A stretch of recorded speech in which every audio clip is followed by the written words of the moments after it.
at a right angle, and so the bent portion is parallel to the antenna, patch antenna, or parallel to the ground plane.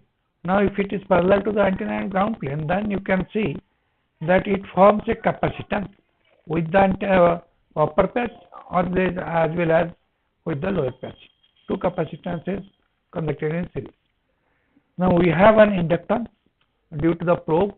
Again we have a capacitance due to the probe. Both these are there. So they will compensate each other. Inductance and capacitance, the feeding or the bending of the feed will be such that this inductance and capacitance are compensating each other. If they are compensating each other, then the bandwidth, there is no problem in getting a higher bandwidth due to the probe. Of course, only the problem will be because of the higher order modes. So excluding the higher order modes, this is one method. So as long as we are not exciting higher order modes, L-shaped probe is a very good method of compensating for the inductive part. Similarly, in the patch we can do something like where we are connecting to the patch, around that we can have a circular sort of cap. So drill a hole in the conducting portion, so take out a hole portion, so we have a circular sort of cap. So this is shown in the second one, capacitive top hat. So we have a top hat, the inductive probe has a hat, top hat. Now because there is a top hat, capacitive hat, we are going to compensate for the inductance posed by the inductive probe, and this portion is going to excite the antenna electromagnetically, because the etching out of the conductor around the hat is very small. Therefore, electromagnetically this conductor of the hat will be connected to the conductor electromagnetically, and you can have radiation from that antenna. So this is the second option. If the first option is difficult because bending the probe, you can break the probe, that is one probability, then you require multilayer technique. So to avoid those difficulties, this one is much easier convention. Then there is another concept which is called strip slot foam inverted patch. What we do is we have a dielectric substrate and a microstrip line. On that we have a microstrip line. Then we are going to have a slot in the ground plane. So above the microstrip line is the ground plane, microstrip line is in the bottom plane, above that is the ground plane. In the ground plane we have a slot which is like aperture coupling. So from that, above that we put a foam. Foam is almost equivalent to free space or air. So therefore we put a thick foam above that, and above that we have the patch, radiating patch, which is supported by a dielectric substrate. So patch is there, dielectric substrate is there. So this is called strip slot foam inverted patch. Why we call it inverted? Because patch is looking towards ground. It is not looking away from the ground. It is looking towards ground. In general, microstrips are patch above that ground, above that patch. Both are looking in the upward direction. Now here patch is looking in the downward direction. Therefore, it is called inverted. It has been inverted. So now in this case, there are two advantages. One is we have, for the patch we have a dielectric which is foam. So lower dielectric constant. Then you can have a larger thickness. So that increases the bandwidth. So we have reduced the dielectric constant, which increases the bandwidth. We have increased the thickness of the dielectric. That again increases bandwidth. Beyond that, we have a slot which has a resonant frequency which is very close to the resonant frequency of the patch. So there are two resonant frequencies which are very close by. If we put these two resonant frequencies close by, then overall bandwidth again will increase.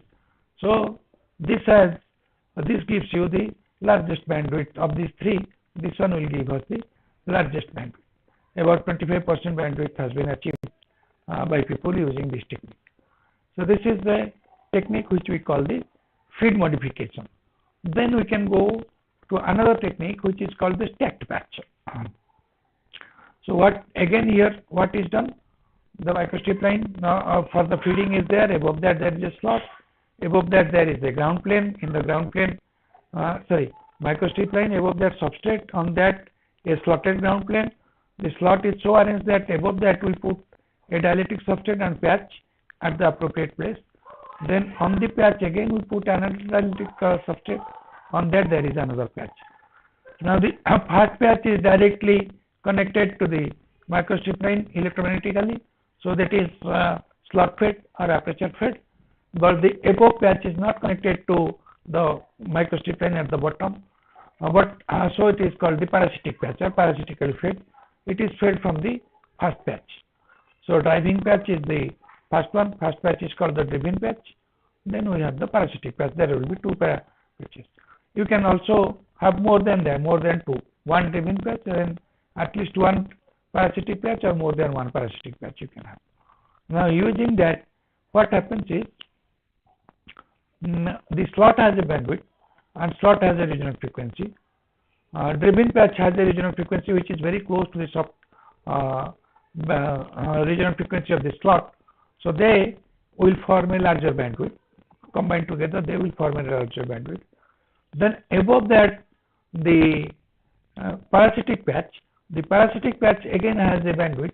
Again has a resonant frequency which is close to the resonant frequency of the driven patch, but it is not exactly equal to the driven patch bandwidth. So it will be slightly more than the driven patch bandwidth. Therefore, again there will be two different resonant frequencies, because there are two different resonant frequencies which are close by. Therefore, there will be a increase in the bandwidth. So bandwidth increases due to thick lower permittivity antenna substrate, and dual or triple tuned resonance. About 25% bandwidth also is obtained. People have obtained up to 100% bandwidth here also using this technique. So this is one technique. Then there is another technique which is we draw a slot in the patch. Draw a slot within the patch. Draw a slot. If we draw a slot here, we are showing you a U slot. So U slot is done within the patch. Now if I draw a U slot or any slot within the patch has its resonant frequency. This U slot will again have a resonant frequency. It will resonate. So there will be resonance due to the U slot. These two resonances, if we put them close together, then they will combine together to give us a larger bandwidth. So that is another technique. So that I can show you what happens here. This shows you. So we have the patch resonance frequency, then 1, and then the U slot resonance frequency, which is 2. Right. So if you can see, if there has been only patch resonance frequency, then the bandwidth would have been from about 2.3 to 2.5, around 2.2 to around 2.2 to 2.5. It would have gone up, but it has gone down at around 10. It is coming down to 0.2. So it is about 1.8 to 2.5. It is 1.8 to 2.4. So that much increase is obtained here. 1.9 to 2.3. That is the increase in the bandwidth. So there are two resonances, and because two resonances are closely placed, there is an increase, overall increase in the bandwidth. This you can also see in the Smith chart. This will be more clear in the Smith chart. Now you can see there is a large loop within the base WR is equal to 2 circle.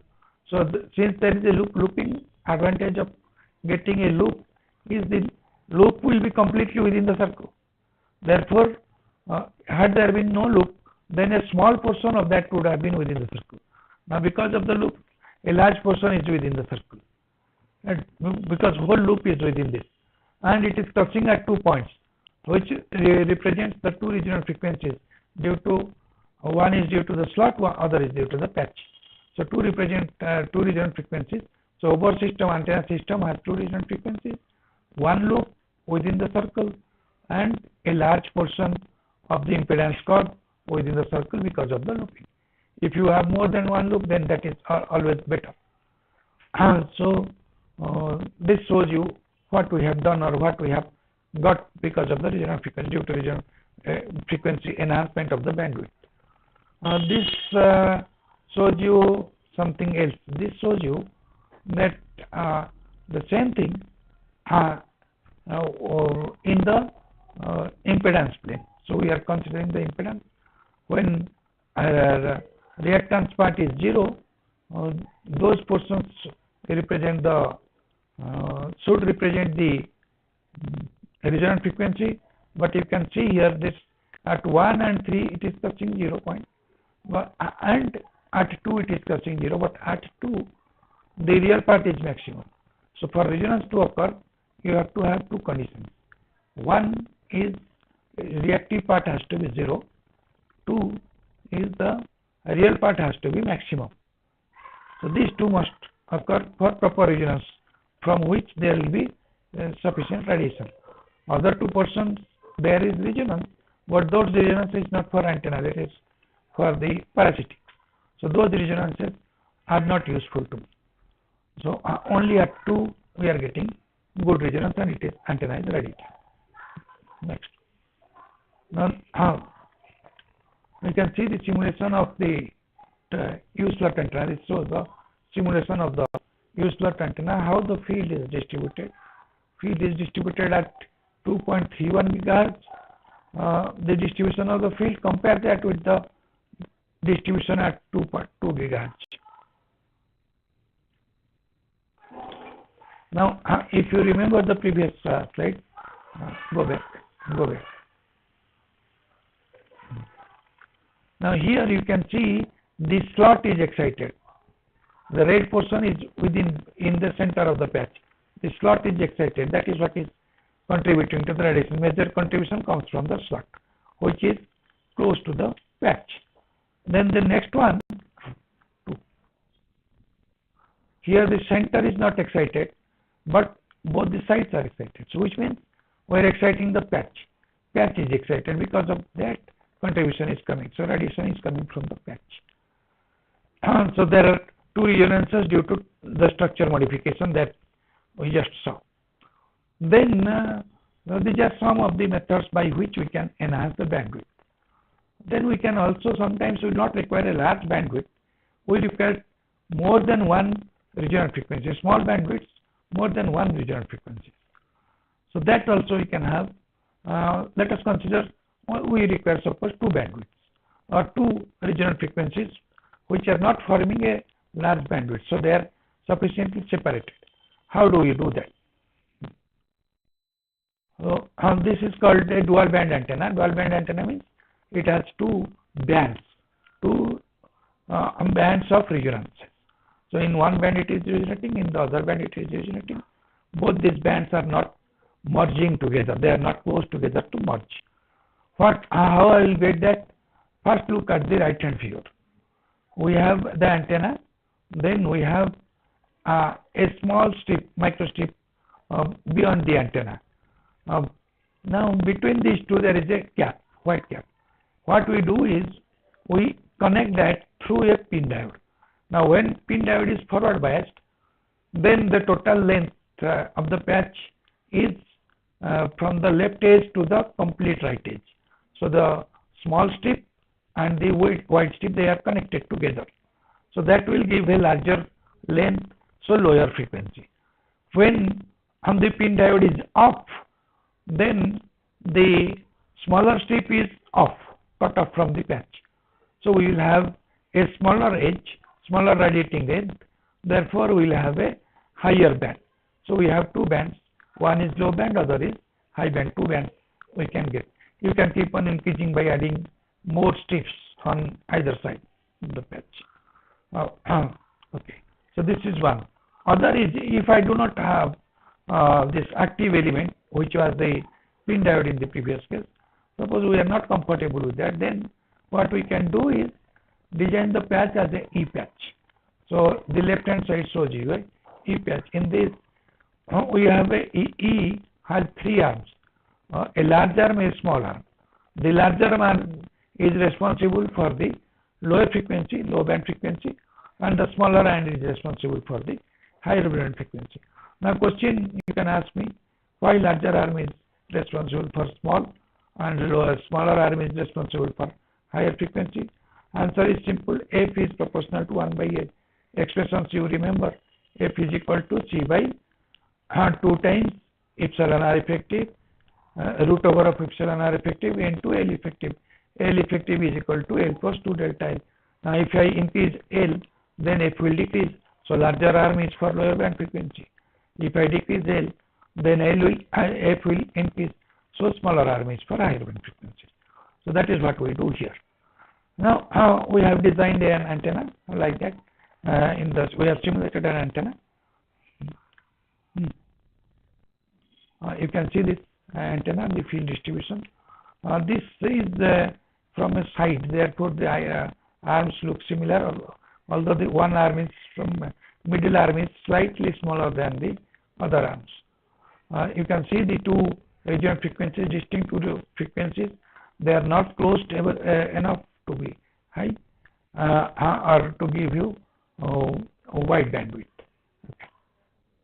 So I think this is the field distribution, and the radiation pattern is shown in the next slide.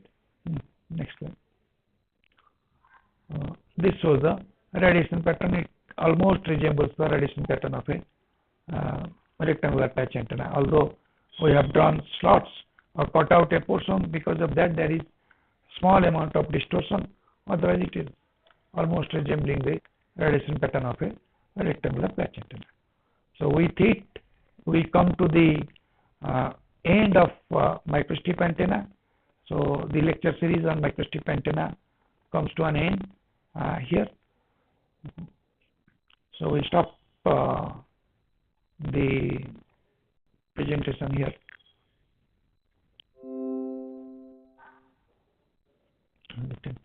Recording one.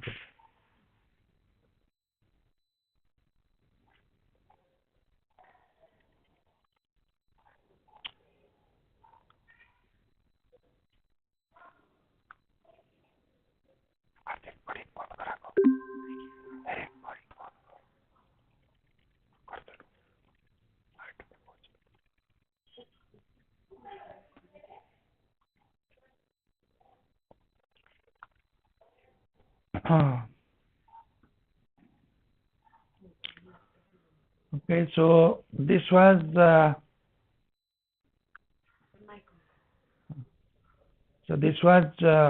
all about microstrip antenna that I wanted to tell you. But out of this, the lecture 4 and lecture 4 is important for you because that contains the transmission line model. You can